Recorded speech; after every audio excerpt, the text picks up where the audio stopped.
ഇപ്പൊ പല പെൺകുട്ടികൾ ചാടിപ്പോയി, പിന്നെ ആൺകുട്ടികൾ അങ്ങോട്ട് പോയി ഇങ്ങോട്ട് പോയി, അങ്ങനെ പല കേസും പത്രത്തിലും ബാക്കികളിലും ഒക്കെ വരുന്നത് എന്തുകൊണ്ടാണ്?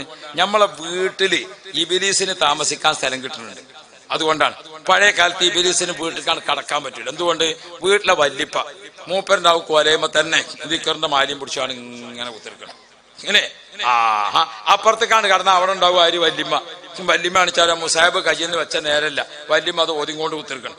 ഇല്ലേ? അപ്പുറത്തെ റൂമൊക്കെയാണ് ചെന്ന് നോക്കുമ്പോൾ നമ്മളെ ഓളുണ്ടാവും തബാറക്ക് ഓതി കുത്തിരിക്കണം. ഇപ്പുറത്തെ റൂമിൽ മരോള് ഓളുണ്ടാവും യാസീൻ ഓതി കുത്തിരിക്കണം. അപ്പുറത്തെ റൂമിൽ കുട്ടികളൊക്കെ പാടുണ്ടാവും ഇതാബക്കായത്തി മറ്റും പഠിച്ചു കുത്തിരിക്കണം. ഈ ബിലീസ് അതിലിങ്ങനെ ദൂരത്ത് കൂടെയാണ് പോകാന്നല്ലാതെ കടക്കാൻ പറ്റൂല ഈ ബിലീസിന്. അല്ലേ? ഇന്നിപ്പോ ഈ പറഞ്ഞ ഏതെങ്കിലും ഉണ്ടോ? അപ്പൊ പിന്നെ ഈ ബിലീസിന് നല്ല സുഖാണ്. ഈ ബിലീസിന് താമസിക്കാനാണ് ചിലപ്പോ നല്ല സൗകര്യമുണ്ട്. പണ്ടത്തെ കാലത്ത് ചെറിയൊരു പെരയിൽ 8-10 മക്കളുണ്ടാവും. ഇല്ലേ? പണ്ട് നമ്മളെ ചെറിയ പെരയിൽ മക്കളെ തന്നെ ഉണ്ടാവും. 8-10 മക്കളുണ്ടാവും. ഇബിലീസ് വന്നിട്ട് അവിടെ കിടക്കാൻ സ്ഥലം കിട്ടണ്ടേ? നമ്മളെ നാട്ടിലെ ചെറിയോനാജില്ലേ, അയാൾക്ക് 18 മക്കളാണ്. മുപ്പന വീടിന് ഇങ്ങനെ മതിലൊക്കെ കെട്ടിയിട്ട് അങ്ങനെ ഒരു ദിവസം കള്ളന്മാര് മതിലൊക്കെ ചാടി ഉള്ളിൽ കടന്ന് മിറ്റത്ത് വന്ന് നോക്കുമ്പോൾ അവർക്ക് പേടിയായിപ്പോയി. കാരണം 18 മക്കളും ഓരോ പേരക്കുട്ടികളും പെണ്ണുങ്ങളും ഓരൊക്കെ പാടെ ചെരുപ്പ് മിറ്റത്ത് ഇങ്ങനെ കണ്ടപ്പോ ഇവിടെ വല്ല ജനറൽ ബോഡി ആയിട്ടാണാവോ എന്ന് വിചാരിച്ചു. അല്ലാഹു റബ്ബി, കള്ളന്മാരിന് തിരിച്ചു പോകാൻ ആലോചിക്കരുത്. ഇന്നിപ്പോ അങ്ങനെയല്ല. അന്ന് ചെറിയ വീട്. ഇന്ന് വീട് വലിയ വീട്. അവിടെ കള്ളന്മാർ വന്ന് നോക്കിയാൽ 1.5 ചെരുപ്പേ ഉണ്ടാവുള്ളൂ ആകെ. അപ്പൊ കള്ളന്മാർ വന്ന് അവിടെ കയറി TV ഓൺ ചെയ്ത് ഫ്രിഡ്ജിൽ തണുത്തതൊക്കെ എടുത്ത് കുടിച്ച് അങ്ങനെ സംഗതികളൊക്കെ ആയി. അത്യാവശ്യം ആഭരണം എന്താണെന്ന് വെച്ചാൽ അതൊക്കെ എടുത്ത് സന്തോഷമായി. നമുക്ക് കുറച്ചു നേരം വിശ്രമിക്കണമെങ്കിൽ വിശ്രമിച്ച് ആക്കത്ത് പോയാൽ മതി. ആണോ അല്ലേ? ഇതൊക്കെ കൂടെ ഇങ്ങനെ വലുതായപ്പോ ഇബിലീസിന് അവിടെ താമസം കിട്ടുകയാണ്. പ്രിയപ്പെട്ടവരെ, നമ്മുടെ വീട്ടിൽ അതാണ് ഇപ്പൊ നടക്കുന്നത്. ഞാനതിന് ആർക്കും വീട് വേണ്ടെന്നല്ല. ഭൂമിയിലുള്ള സമ്പാദ്യത്തിൽ ഏറ്റവും വലുതാണ് നല്ലൊരു വീട്. നല്ല വീട്, നല്ല ഭാര്യ, നല്ല വാഹനം, നല്ല വസ്ത്രം, അതൊക്കെ ഇസ്ലാം ഇഷ്ടപ്പെടുന്നതാണ്. അത് തന്നെയാണ് വേണ്ടത്. ദൂർത്ത് വേണ്ടാന്ന് മാത്രം. പക്ഷേ നമ്മുടെ വീടുകളൊക്കെ എന്ത് ചെയ്യണം? ഖുർആൻ ഓതുന്ന വീടാകണം, സ്വലാത്ത് ചൊല്ലുന്ന വീടാകണം, ദിക്ർ ചൊല്ലുന്ന വീടാവണം. സുബ്ഹാനല്ലാഹ്. നബി മുഹമ്മദുർ റസൂലുള്ളാഹ് മുത്തുനബി സ്വല്ലല്ലാഹു അലൈഹി വസല്ലം തങ്ങളെ മനസ്സ് വേദനിപ്പിച്ചപ്പോൾ അള്ളാഹു തആല ഒരു യാത്ര സംഘടിപ്പിച്ചു.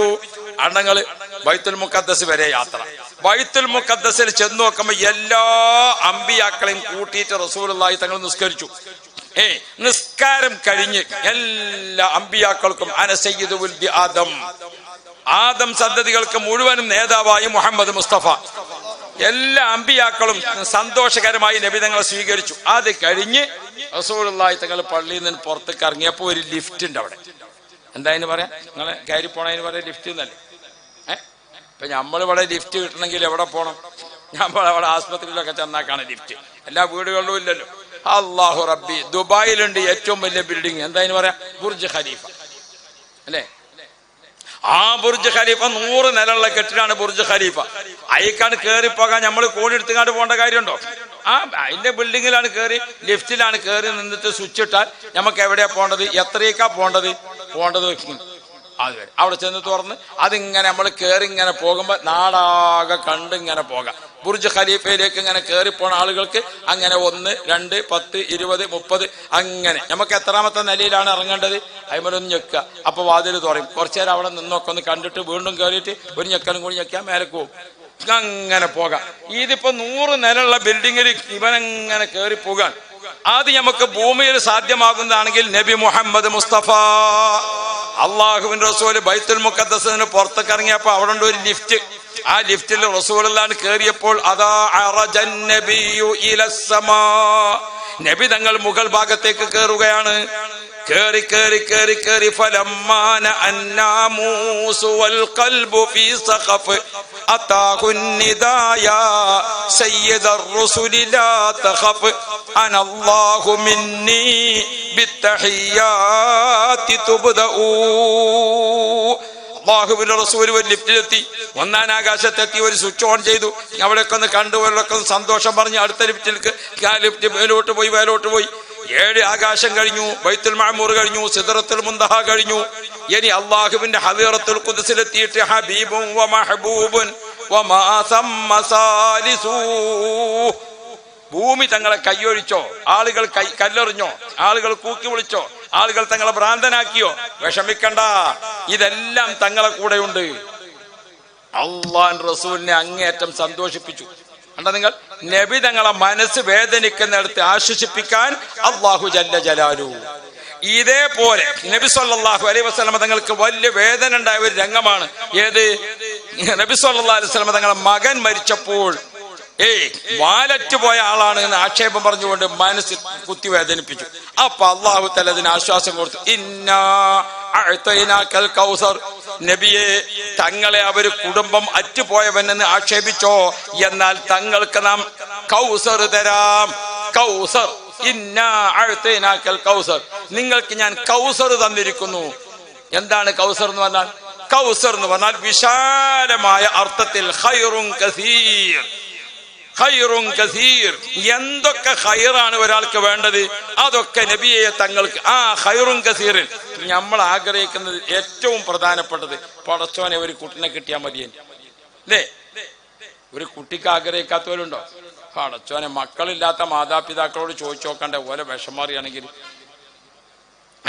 10 കൊല്ലായി കല്യാണം കഴിഞ്ഞിട്ട്, 20 കൊല്ലായി കല്യാണം കഴിഞ്ഞിട്ട്.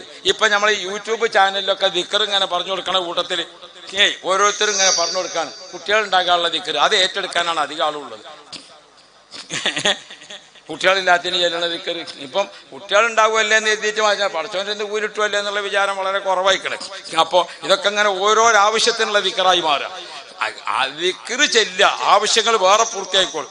അങ്ങനെ അത് വേണ്ട ഇരിക്കട്ടെ. അപ്പൊ ഞാൻ പറയുന്നത് അതങ്ങനെ നോക്ക് നിങ്ങൾ.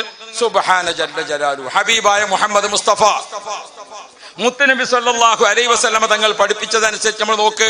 അള്ളാഹുവിൻ റസൂലിനെ ആശ്വസിപ്പിച്ചവർ പറഞ്ഞു ഖൈറുൻ കസീർ. അതിലേതാ ഏറ്റവും പ്രധാനം? മുത്തുനബിയുടെ കുടുംബ പരമ്പര. റസൂൽ സല്ലല്ലാഹു അലൈഹി വസല്ലം തങ്ങളുടെ മക്കൾ, മക്കളെ മക്കൾ, മക്കളെ മക്കൾ, മക്കളെ മക്കൾ, അങ്ങനെ അങ്ങോട്ട് നോക്കിയിട്ട് ഇപ്പൊ നമ്മുടെ നാട്ടിൽ നോക്കിയാൽ 30ാമത്തെ പരമ്പര, 31ാമത്തെ പരമ്പര, 32ാമത്തെ പരമ്പര, 33ാമത്തെ പരമ്പര, 34ാമത്തെ പരമ്പര, 35ാമത്തെ പരമ്പര. അല്ലാഹു റബ്ബി. നബി സല്ലല്ലാഹു അലൈഹി വസല്ലം തങ്ങളിലേക്ക് മുട്ടുന്ന പരമ്പര ഇങ്ങനെ പറഞ്ഞിട്ട് ഈ അഹ്ലു ബൈത്ത് മുഴുവൻ. എന്നാലേ അബൂജഹലിന്റെ കുട്ടികൾ എവിടെയെങ്കിലും ഉണ്ടോ? നബി തങ്ങളെ ആക്ഷേപിച്ചതാരാ? അബൂജഹൽ, ഉത്ബത്ത്, ശൈബത്ത് തുടങ്ങിയ ഓലെ മക്കളെ പരമ്പര എവിടെയെങ്കിലും പറഞ്ഞു കേൾക്കുന്നുണ്ടോ? വാലറ്റ് പോയവർ എന്ന് റസൂലുള്ളാഹിനെ, മക്കളില്ലാത്തവർ, കുടുംബം നശിച്ചു പോയവർ എന്ന് പറഞ്ഞിട്ട് ആരാണോ ആക്ഷേപിച്ചത് ആ പറഞ്ഞ ആളുകളുടെ ആരെയും മക്കൾ ഇവിടെ ഇല്ല, അവരാരും സ്മരിക്കുന്നില്ല. അതേ സമയത്ത് നബി മുഹമ്മദ് മുസ്തഫ മുത്തുനബി സല്ലല്ലാഹു അലൈഹി വസല്ലം തങ്ങളെ ലോകത്ത് എത്ര പ്രാവശ്യമാണ് സ്മരിക്കുന്നത്? മുത്തുനബിയെ ലോകത്ത് വിളിക്കപ്പെടുന്നത് എത്ര പ്രാവശ്യമാണ്? എണ്ണിക്കണക്കാക്കാൻ പറ്റാത്ത അത്ര പ്രാവശ്യം ലോകത്ത് നിങ്ങൾ നോക്കൂ. 100 കോടി മുസ്ലിമീങ്ങളാണുള്ളതെങ്കിൽ ആ 100 കോടി മുസൽമാൻ ആണും പെണ്ണും വ്യത്യാസമില്ലാതെ 5 നേരം നിസ്കാരത്തിൽ ബാങ്കിൽ വിളിക്കുന്നു അഷ്ഹദു അന്ന മുഹമ്മദർ റസൂലുള്ളാഹ്, ഇഖാമത്തിൽ വിളിക്കുന്നു അഷ്ഹദു അന്ന മുഹമ്മദർ റസൂലുള്ളാഹ്, അത്തഹിയാത്തിൽ വിളിക്കുന്നു അഷ്ഹദു അന്ന മുഹമ്മദർ റസൂലുള്ളാഹ്, അത്തഹിയാത്തിൽ പറയുന്നു അല്ലാഹുമ്മ സ്വല്ലി അലാ മുഹമ്മദ്. എത്ര പ്രാവശ്യം? മുത്തുനബി സല്ലല്ലാഹു അലൈഹി വസല്ലം തങ്ങളുടെ പേര് ഒരൊറ്റ ദിവസം ലോകത്തെ മുഴുവനും എത്ര പ്രാവശ്യമാണ് പറയുന്നത്? ഇന്നാ അഅ്തൈനാകൽ കൗസർ. നബിയേ, കൗസറിനെ ഖൈറുൻ കസീർ. നബി തങ്ങളെ സ്മരിക്കാത്ത ഒരു ലോകമില്ല, പറയാത്ത ഒരു വേദികളില്ല. മറ്റൊന്ന്, അവിടുത്തെ പരമ്പര നോക്ക് നിങ്ങൾ. 70 പരമ്പരകളിലായി അഹ്ലു ബൈത്ത് ലോകത്ത് മുഴുവനും പരന്നു കിടക്കാണ്. തങ്ങന്മാർ ഒരു സ്ഥലത്ത് മാത്രം നിൽക്കല്ല, തങ്ങന്മാരിങ്ങനെ ധാരാ ഭാഗത്ത്. മുസ്ലിമീങ്ങൾ എവിടെ ഉണ്ട് അവിടെയൊക്കെ പോയിട്ട് കുറച്ചേരം ഇങ്ങനെ നോക്കിയാൽ ഒരു പഞ്ചായത്തിൽ ഒരു സയ്യിദ്. ഇപ്പോ സാദാത്ത് പരമ്പര, ബഹുമാനപ്പെട്ട ഖലീൽ തങ്ങൾ പാപ്പയൊക്കെ രംഗത്ത് വന്നപ്പോ സാദാത്യങ്ങൾക്ക് ഒരു യൂട്യൂബും ഒരു വാട്സപ്പും ബാക്കിയൊക്കെ വന്ന് വലിയ ഹൈറായി, അൽഹംദുലില്ലാ. എന്തുകൊണ്ട്? തങ്ങന്മാരിങ്ങനെ, തങ്ങന്മാരിൽ കല്യാണം കഴിക്കാത്ത ചെറുപ്പക്കാർ, കുട്ടികൾ, ആ കബീലയിൽപ്പെട്ട ഒരു പെൺകുട്ടിനെ എവിടെയാ കിട്ടുകയെന്ന് അറിയാൻ അന്നത്തെ കാലത്ത് സംവിധാനമല്ലോ. ഇപ്പൊ നോക്കി നിങ്ങൾ സാദാത്യങ്ങളെ യൂട്യൂബാണ് അടിച്ചു നോക്കിയാൽ റെഡിയല്ലേ നിങ്ങളെ? അഹ്ലുൽ അർദ്. ഈ ഭൂമിയുടെ ശരിയായ ഘടന, ഈ ഭൂമിക്ക് കുലുക്കം സംഭവിക്കാതെ, ഈ ഭൂമി അതിന്റെ യഥാർത്ഥ ഘടനയിൽ നിന്ന് മാറ്റം വരാതെ നിലനിർത്തുന്നതിൽ കാവൽക്കാരായി അല്ലാഹു തആല നിശ്ചയിച്ചതാണ് അഹ്ലു ബൈത്ത് എന്ന് മുഹമ്മദുർ റസൂലുള്ളാഹ്. എന്റെ കുടുംബ പരമ്പര ആ കുടുംബ പരമ്പരയിൽ നമുക്കെന്തിനാ അധികം ദൂരത്തേക്കൊക്കെ പോണ്? അഹദൽ തങ്ങൾ ജനിച്ചത് ഇവിടെയാണോ? താഹിർ തങ്ങൾ ജനിച്ചത് ഇവിടെയാണോ? എനിക്കറിയണത് തന്നെ, ഞാൻ നിങ്ങളോടൊന്ന് ചോദിച്ചു ഉറപ്പ് വരുത്തിയതാണ്. ചരിത്രത്തിൽ നമ്മൾ വായിച്ചതല്ലേ. ബഹുമാനപ്പെട്ട താഹിർ അഹദൽ തങ്ങൾ അല്ലേ, ആ കുടുംബത്തിൽ ഇങ്ങനെ നോക്കിയിട്ട് തങ്ങൾ എവിടെയപ്പുള്ളത്? തങ്ങൾ കാസർഗോഡ് ജില്ലയിൽ നിന്ന് അങ്ങോട്ട് കടന്നിട്ട് കർണാടകയും കേരളവും രണ്ടും കൂടി കൂട്ടിമുട്ടിനോടുത്ത അവിടെ എന്ത് സംഗതി നടത്തിയാണെങ്കിലും 2 പെണ്ണെട്ടിയ മതിയാണ്. രണ്ട് പെണ്ണെട്ടിയാലുള്ള സുഖം താരങ്ങൾ രണ്ടാക്കും നമ്മളെ വിശ്വാസം ഉണ്ടാവില്ല എന്നുള്ളത്. ഓന്റെ കാര്യം ഭയങ്കര കല്യാണല്ല. എന്തുകൊണ്ട്? അതിനൊക്കെ മറ്റോള് വിചാരിച്ചു അവിടുന്ന് ചോറ് വെച്ചിട്ടുണ്ടാവും, ഓള് വിചാരിച്ചു ഇവിടുന്ന് വെച്ചിട്ടുണ്ടാവും, ഓൻ രണ്ടോടത്തും കിട്ടാറുണ്ടാവും. അല്ലാഹു റബ്ബി, അത് കെട്ടാതെ കണ്ട കെട്ടണീന് ഇപ്പൊ അതിന് കുഴപ്പമൊന്നുമില്ല, പക്ഷെ ആവശ്യത്തിനനുസരിച്ച് നോക്കിയാൽ മതി. അതാ അതിനൊക്കെ എല്ലാരും ഇപ്പൊ അതിന് മെനക്കെടാൻ നിൽക്കണ്ട. അപ്പോ 2 പെണ്ണെട്ടിയ ആൾക്കാർക്കുള്ള കുഴപ്പം കാര്യങ്ങൾ, 2 പെണ്ണുങ്ങൾക്കും മൂപ്പര് വിശ്വാസം ഉണ്ടാവില്ല. പിന്നെ കുറച്ചെങ്കിലും വിശ്വാസം വരാൻ പിന്നെ നല്ലതെന്താ അറിയോ? ഓല് രണ്ടാളും കുഴപ്പമുണ്ടാക്കുകയാണെന്ന് വെച്ചാൽ ഒന്നിനെ കാര്യം തീർക്കാനാണ് ചിലവർ ആലോചിക്കുന്നത്. ഓൻ തനിച്ച പോയത്തക്കാരനാണ്. ഓല് രണ്ടാളെയും വിളിച്ചിട്ട് പറയാം, നിങ്ങൾ വല്ലാതെ തർക്കത്തിലാണ് വെച്ചാൽ ഇൻഷാ അള്ളാ ഞാൻ പിന്നെ വരാം, ഞാൻ ഒന്നും കൂടി കെട്ടാൻ നോക്കട്ടെ. അപ്പൊ ബൽക്ക് ഉണ്ടാക്കും പിന്നെ ഒരു സമാധാനമാവും. ഇനി കെട്ടാൻ പോവുകയാണെന്ന് വെച്ചാൽ നമ്മളെ നന്നാകല്ലേ. അങ്ങനെയാണ് ചില പ്രശ്നം പരിഹരിക്കൽ. അങ്ങനെയാണല്ലോ. പഴയ കാലത്തൊക്കെ എത്ര അധികം വാഹനമില്ലാത്തതുകൊണ്ട് അന്ന് കുടുംബ കോടതി ഇല്ല, ഉണ്ടോ? ഇപ്പൊക്കെ വണ്ടിമ കയറിക്കാനുള്ള പോയോളൂ. പണ്ട് നടക്കലാണ്. മാപ്പിളയും പെണ്ണുങ്ങളും കൂടി തെറ്റി, രണ്ടാളും ഇനി എൻ്റെ അവിടെ കൊണ്ടാക്കി തന്നാലേ എന്നാ നടക്കുക. ദേഷ്യം പിടിച്ച് രണ്ടാളും കൂടി നടന്ന്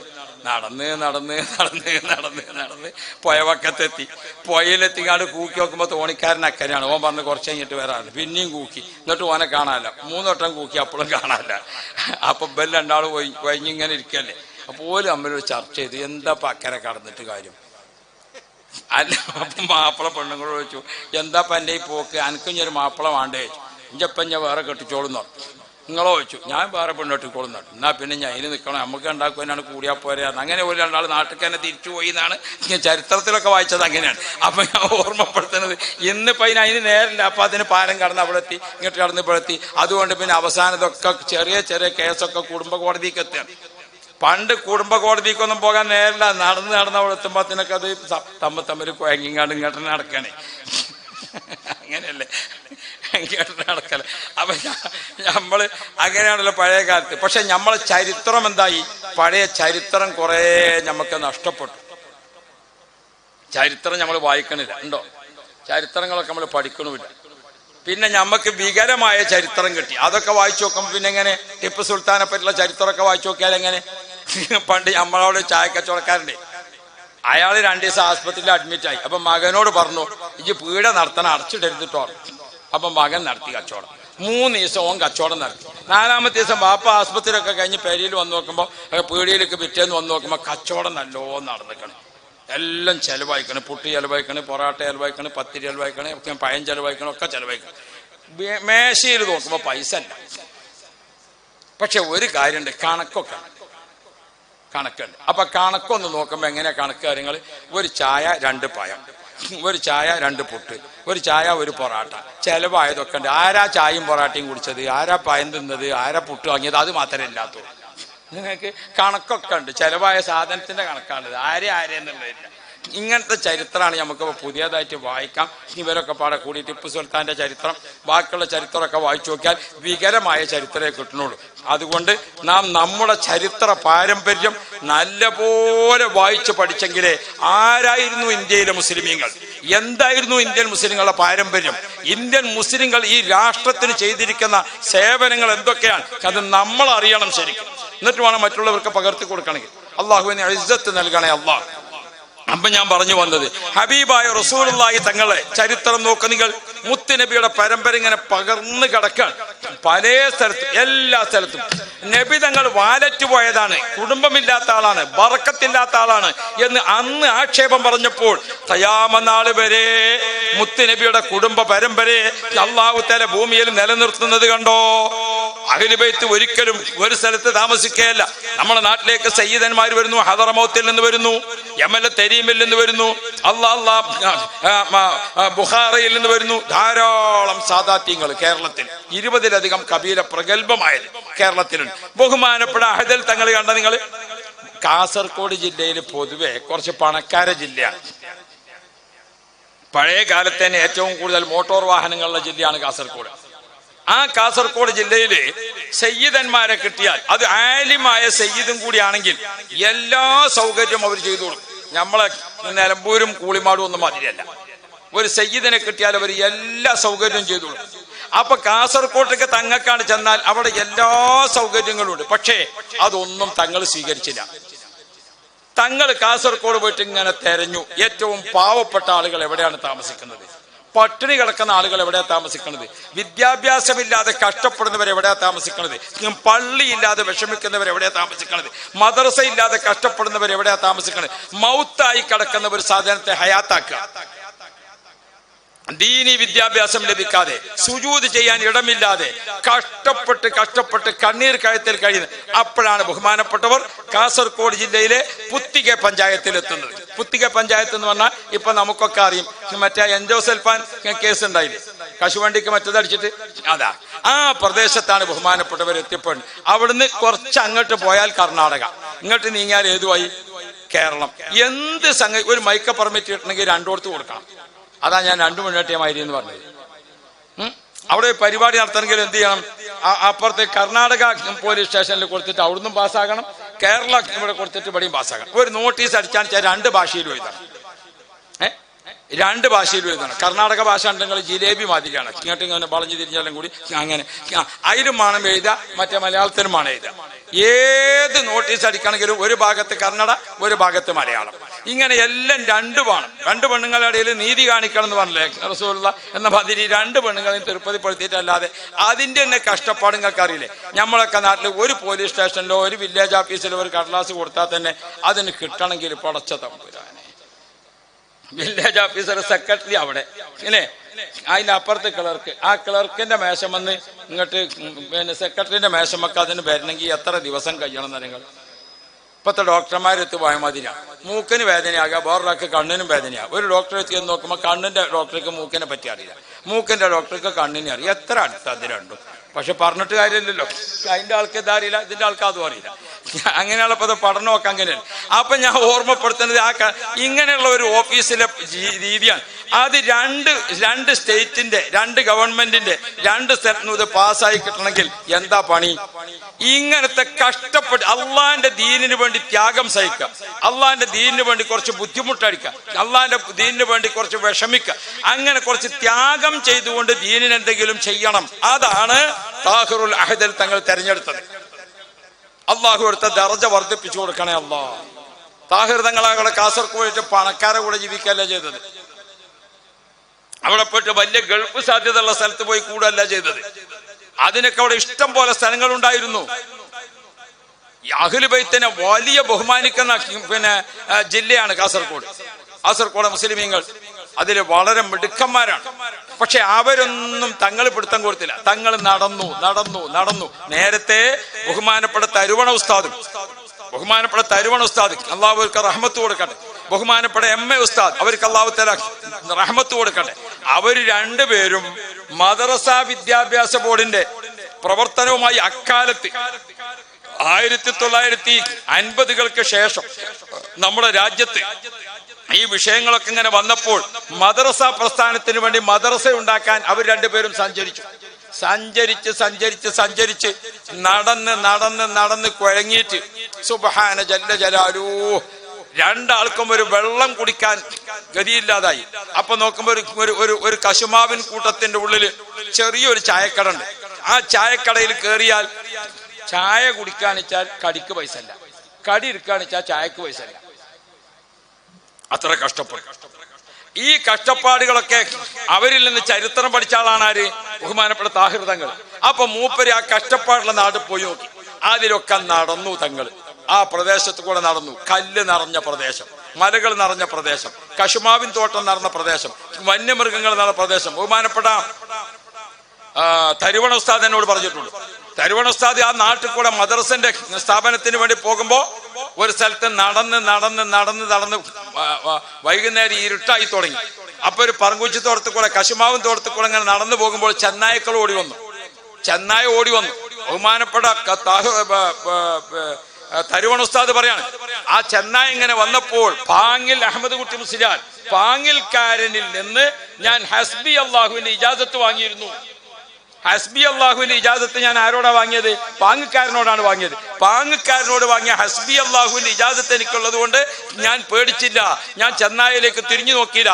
ഞാൻ എനിക്ക് പോകാനുള്ള മാർഗത്തിൽ മുന്നോട്ട് ഹസ്ബി അല്ലാഹു വ നിഅമൽ വക്കീൽ നിഅമൽ മൗലാ വ നിഅമൻ നസീർ, ഹസ്ബി അല്ലാഹു വ നിഅമൽ വക്കീൽ നിഅമൽ മൗലാ വ നിഅമൻ നസീർ. ഇതേതാ ദിക്ർ?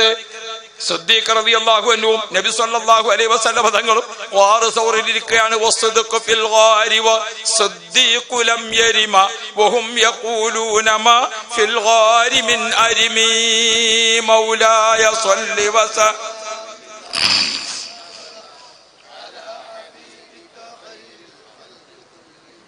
സിദ്ദീഖ് റളിയല്ലാഹു അൻഹു റസൂലുള്ളാഹി തങ്ങൾ നബി തങ്ങൾ സിദ്ദീഖ് തങ്ങളെ മടിത്തട്ടിൽ തലവെച്ച് ഇങ്ങനെ കിടക്കുമ്പോൾ ശത്രുക്കൾ ഊരിപ്പിടിച്ച വാളുമായിട്ട് ഇങ്ങനെ വന്നിട്ട് മുകൾ ഭാഗത്തേക്ക് നോക്കുമ്പോൾ ഒരു ദ്വാരത്ത് കൂടെ മേലെ നിൽക്കുന്ന ആളിന്റെ കാലിന്റെ അടിയിലെ വെളുപ്പ് നിറങ്ങനെ കാണുകയാണ്. അപ്പൊ അള്ളാഹുവിന്റെ റസൂൽ സിദ്ദീഖ് തങ്ങൾ റസൂലുള്ളാഹിനോട് ഇങ്ങനെ കാണിച്ചു കൊടുത്തു, നബിയേ, ശത്രുക്കളാണ് തലക്ക് മുകളിൽ നിൽക്കുന്നത്, അവരെങ്ങാനും താഴോട്ട് നോക്കിയാൽ നമ്മളെ ജീവൻ നഷ്ടപ്പെട്ടു പോകൂലേ.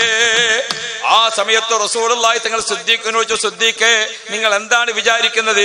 ഈ ഗുഹയിൽ നമ്മൾ രണ്ടുപേര് മാത്രമാണോ?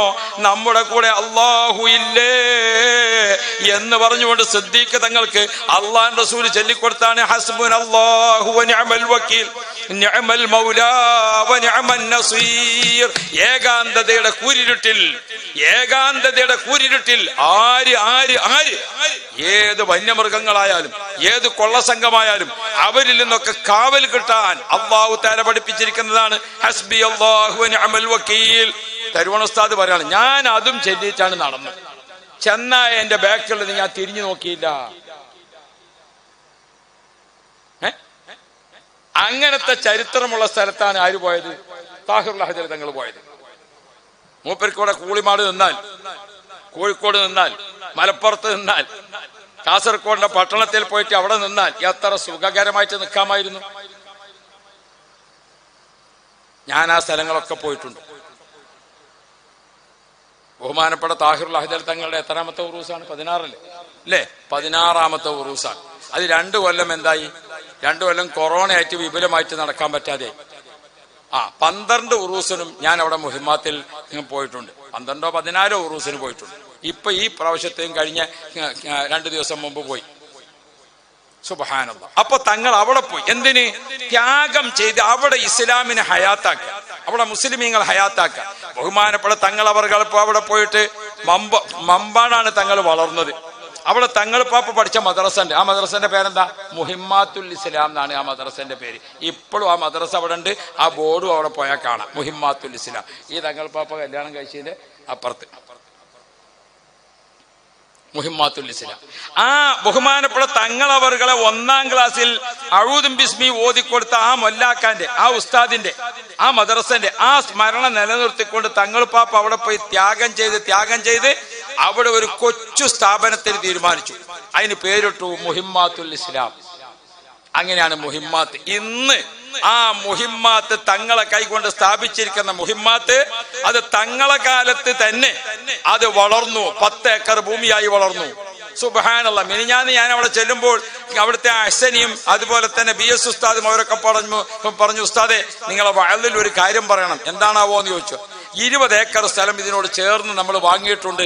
അത് രജിസ്റ്റർ ചെയ്യണം. അതിനൊരു സന്തോഷം നിങ്ങൾ ജനങ്ങളോടൊന്ന് പറയണമെന്നാണ്. ഇപ്പോഴും സ്ഥലം വാങ്ങിക്കൊണ്ടിരിക്കുക. സുബ്ഹാനല്ലാഹ്. 3000 കുട്ടികൾ ഇപ്പോൾ മുഹിമ്മാത്തിൽ പഠിക്കുന്നുണ്ട്. മുഹിമ്മാത്തിന്റെ ജൂനിയർ ദഅവ കോളേജ്, സീനിയർ ദഅവ കോളേജ്, മുഹിമ്മാത്തിലെ ഇംഗ്ലീഷ് മീഡിയം സ്കൂള്, മുഹിമ്മാത്തിലെ ഹിഫ്ള്, മുഹിമ്മാത്തിലെ വുമൻസ് അക്കാദമി, അങ്ങനെ അങ്ങോട്ട് തുടങ്ങിയിട്ട് 3000 കുട്ടികൾ ആ സ്ഥാപനത്തിൽ പഠിച്ചുകൊണ്ടിരിക്കുന്നു. കർണാടകത്തിലെ കുട്ടികളുണ്ട്, കേരളത്തിലെ കുട്ടികളുണ്ട്. തങ്ങളുടെ വഫാത്തിന് ശേഷം അത് കൂടുതൽ വളർന്നു. കാരണം ഹയാത്ത് കാലത്ത് തങ്ങൾക്ക് ഒരുപാട് കാര്യം നോക്കാനുണ്ട്. വഫാത്തിൽ വേണം ഇങ്ങനെ കടന്നിട്ട് അത് മാത്രം നോക്കിയാൽ മതി. അതുകൊണ്ട് വളർച്ച കൂടി അവിടെ. അവിടുത്തെ പ്രിൻസിപ്പാൾ അഹ്സനി പോലൊക്കെ പറയണം, തങ്ങൾ വഫാത്തായ ശേഷം തങ്ങൾ എവിടെ കിടക്കണത്? തങ്ങൾ മുഹിമ്മാത്തിന്റെ മുറ്റത്താണ് കിടക്കണത്. മുഹിമ്മാത്തിന്റെ പ്രധാനപ്പെട്ട ഗേറ്റാണ് കടന്നാൽ, ആ ഗേറ്റാണ് കടന്നു വരുമ്പോൾ ആദ്യം കാണുന്നത് തങ്ങൾ മക്ബറയാണ്. തങ്ങളെ നിയന്ത്രണത്തിലാണ് സ്ഥാപനം. അവര് പറയാണ്, ഉസ്താദെ ഞങ്ങളിങ്ങനെ വിഷമിച്ചു എന്ന് തോന്നും, അപ്പോഴേക്കാ സംഗതി പൂർത്തിയാവും. പ്രയാസപ്പെട്ടു എന്ന് തോന്നും, അപ്പോഴേക്കാ സംഗതി പൂർത്തിയാവും. ഇപ്പൊ ഞാൻ ഇവിടെ വന്നിട്ട് ഒരു വീട്ടില് ഭക്ഷണത്തിന് പോയി. ഭക്ഷണത്തിന് നോക്കുമ്പോൾ അവിടെ നല്ല ഭക്ഷണം, അൽഹംദുലില്ലാ, പൊറാട്ടയുണ്ട്, പത്തിരിയുണ്ട്, അങ്ങനെ പിന്നെ നിങ്ങളെ നേർച്ചന്റെ ചോറും ഉണ്ട്, ഒക്കെ ഉണ്ട്. അല്ലാഹു തആല ഖൈറ് തരട്ടെ. നിങ്ങളെ അസൂയപ്പെട്ട് ഇങ്ങനെ നോക്കിയിട്ട് കാര്യമില്ല. നാളെയാണ് ബറാത്ത്, നല്ലോണം യാസീൻ ഓതിക്കോളും, ഇങ്ങോട്ടും കിട്ടിക്കോളും. മനസ്സിലാക്കി? ഞാൻ വെറുതെ പറയണതല്ല, ഞാൻ റിസ്ക്കിന് തന്നെ 2 യാസീൻ എല്ലാ കൊല്ലവും. അപ്പൊ എനിക്ക് എവിടെ ചെന്നാലും 2 ചോറിട്ടും ചെയ്യും. ഇനിയിപ്പോ നിങ്ങൾ അസൂയപ്പെട്ട് കാര്യമില്ല, നിങ്ങളും ചെല്ലാന്നല്ലാതെ. അല്ലാഹു തആല എല്ലാവർക്കും റഹ്മത്ത് തരട്ടെ. അപ്പൊ ആ വീട്ടിൽ നിന്ന് ഞങ്ങൾ ഇങ്ങനെ ഇരിക്കുമ്പോൾ നമ്മളെ കമ്മിറ്റിയുടെ അദ്ദേഹം ഇവിടെ തങ്ങളുപ്പാപ്പ ഉള്ള സമയത്ത് ചെറിയ ഒരു സൗകര്യം ഇവിടെ ചെയ്തു വെച്ചുകൊണ്ടാ പോയത്. ചെറിയൊരു സൗകര്യം, ആ റോഡ് സൈഡിൽ അവിടെ ഒരു ചെറിയ സൗകര്യം, നമുക്കൊരു ഓഫീസായിട്ടും മറ്റുമൊക്കെ ചെറിയ, അല്ലേ? ബഹുമാനപ്പെട്ട തങ്ങളുപ്പാപ്പാന്റെ ശറപ്പാക്കപ്പെട്ട കൈകൊണ്ട് സ്ഥാപിച്ചത് ഇപ്പൊ കണ്ട നിങ്ങൾ ഈ പട്ടണത്തിന്റെ ഹൃദയത്തിൽ തല ഉയർത്തി നിൽക്കുന്ന 2 മുനാരങ്ങളുള്ള അഹബ്ബുൽ ബിലാദി ഇലല്ലാഹി മസാജിദുഹാ. ഭൂമിയിൽ അള്ളാഹു തആല ഏറ്റവും ഇഷ്ടപ്പെടുന്ന സ്ഥലം അള്ളാഹുവിന്റെ പള്ളിയാണ്. ആകാശത്തേക്ക് നോക്കിയാൽ നക്ഷത്രങ്ങൾ പ്രകാശിച്ച് കാണുന്നില്ലേ? അത് ഭൂമിയിലെ നിവാസികൾക്ക് മേലോട്ട് നോക്കിയാൽ കാണുന്ന, ആകാശ നിവാസികൾക്ക് താഴോട്ട് നോക്കിയാൽ അതുപോലെ പ്രകാശിച്ച് കാണുന്നത് ബാങ്ക് വിളിക്കുന്ന പള്ളികളാണ് എന്ന് മഹാന്മാർ പഠിപ്പിച്ചിട്ടുണ്ട്. വാനലോക നിവാസികൾ താഴോട്ട് നോക്കിയാൽ അവർക്ക് ഭൂമിയിൽ പ്രകാശിച്ച് കാണുന്നത് ഏതാണ്? ബാങ്ക് വിളിക്കുന്ന പള്ളികളാണ്. റബ്ബ ഹാദിഹി ദഅവത്തി താമ. തങ്ങളെ കൈകൊണ്ട് ശറപ്പാക്കപ്പെട്ട തങ്ങളെ കൈകൊണ്ട് തുടങ്ങിയത് കണ്ട നിങ്ങൾ പടർന്ന് പന്തരിച്ചു.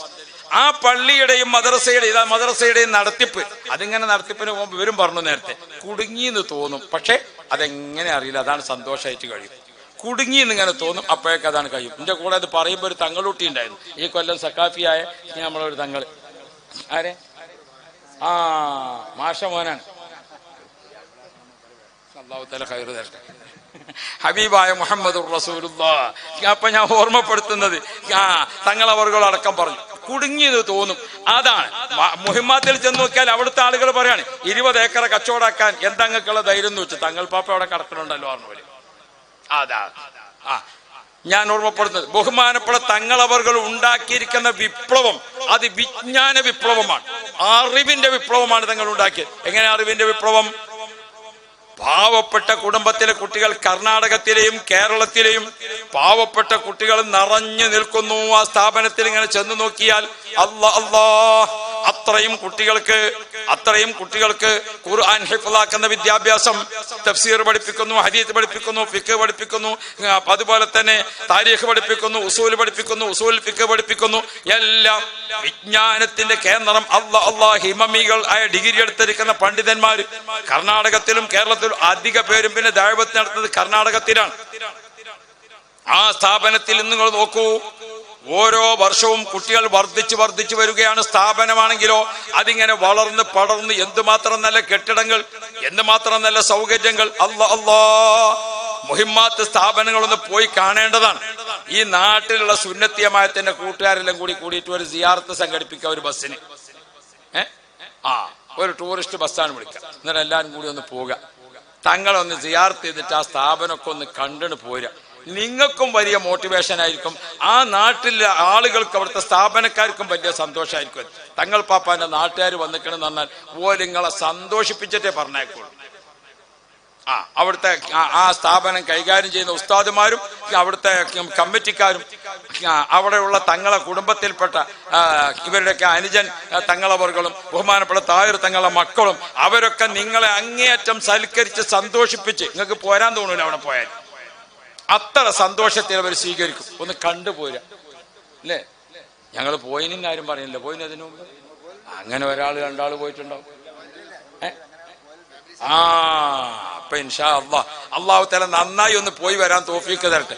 അല്ലാഹു റബ്ബി. എല്ലാ ഉറൂസിന്റെ സമയത്തും ഒന്ന് പോവുക. ഒരു ആണ്ടിന് അവിടെ പോയിട്ട് ഒരു യാസീൻ ഓതി ഒന്ന് സന്തോഷമായിട്ട്.